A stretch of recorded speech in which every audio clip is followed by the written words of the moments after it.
Allora, buon pomeriggio a tutti, grazie della vostra presenza. Siamo qui per ricordare Giulia Lazzari.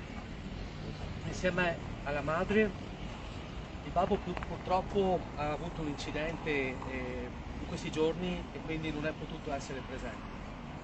Io ringrazio della presenza degli altri comuni, Occhiobello, delle pari opportunità, la Presidente provinciale, la Presidente della pari opportunità e contro le discriminazioni Rosana Stocco e la componente del direttivo Silvia Mesì, le forze dell'ordine, grazie, i comandanti, la polizia locale, la Croce Verde, i componenti del forum che portano il loro saluto, ma purtroppo non sono riusciti a essere presenti anche loro per l'incidente all'ultimo momento.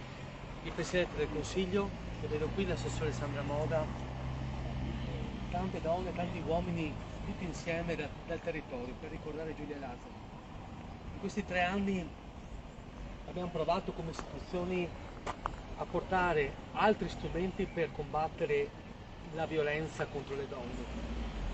È proprio stato un anno fa che abbiamo firmato tutti insieme il protocollo antiviolenza della provincia. Un protocollo importantissimo che mette insieme appunto tutti i soggetti che insieme, dalle forze dell'ordine, agli enti locali, ai centri antiviolenza, agli avvocati, alla magistratura, fanno squadra per in primis prevenire qualsiasi forma di violenza e poi per riuscire ad intervenire nel modo più veloce, efficace possibile, proprio perché mai più possono succedere, non solo ad Adria, ma in tutta la nostra provincia e non solo, episodi di violenza contro le donne.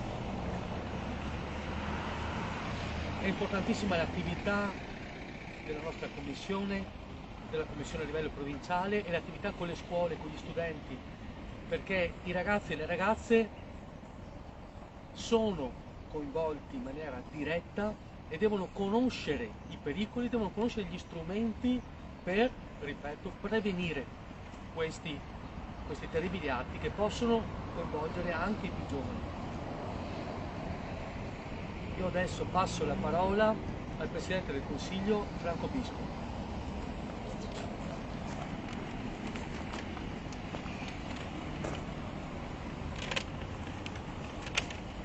Essere uccisi per mano di un altro con violenza è sempre inaccettabile, uomo o donna che sia. E dobbiamo porci una domanda. Se 40 anni fa in Italia c'erano 1000 omicidi all'anno e 1/10 di questi erano donne, ora siamo arrivati a 300 omicidi all'anno e quasi metà sono donne. Cos'è cambiato nel sentire comune che ci ha portato a una scalata così imponente del numero dei femminicidi? Non possiamo limitarci a pensare a rapidi.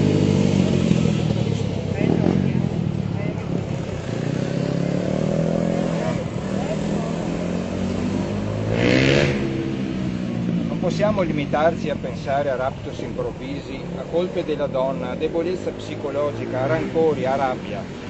Certo, ognuna di queste cose può essere considerata motivo sufficiente dall'assassino, ma di questo si tratta.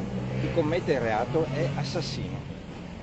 Certo, la debolezza fisica della donna o la sottomissione a situazioni di sopraffazione psicologica da parte dell'uomo sulla donna favoriscono certi eventi. Forse poi vorrebbero essere passati per amore esagerato, ma non è così. Ogni caso è un caso a sé, ogni volta possiamo assistere a modalità diverse, a scusanti diverse, ma non si può accettare niente di quanto viene detto. La sostanza è una sola. In virtù della presenza nella mente di un uomo, di uno qualsiasi di questi pensieri malati, una persona toglie la vita ad un'altra persona, le toglie tutto.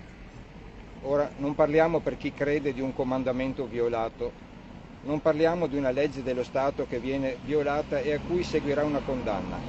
Parliamo della cosa più abietta che esista sulla faccia della terra. Questa donna, spesso mamma e lei stessa figlia, non potrà più amare, avere gioie e dispiaceri, crescere i suoi figli. Uno ha deciso che lei non doveva più esserci. Prendiamoci l'impegno tutti con l'esempio, con il donarsi in opere di volontariato, facendo vedere ai nostri figli che si può vivere in questo mondo con pieno rispetto dell'altro e dell'altra, comunicando questo rispetto con le nostre azioni, chiedendo agli insegnanti dei nostri figli che passino questo messaggio ogni giorno, ogni minuto del loro insegnamento prezioso.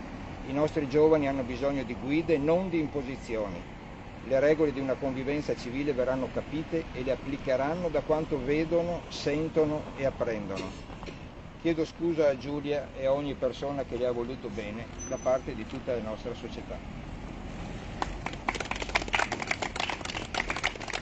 Io ho buono spocco, sempre la Commissione Pari Opportunità e contro ogni discriminazione di Adria, di fare il suo intervento.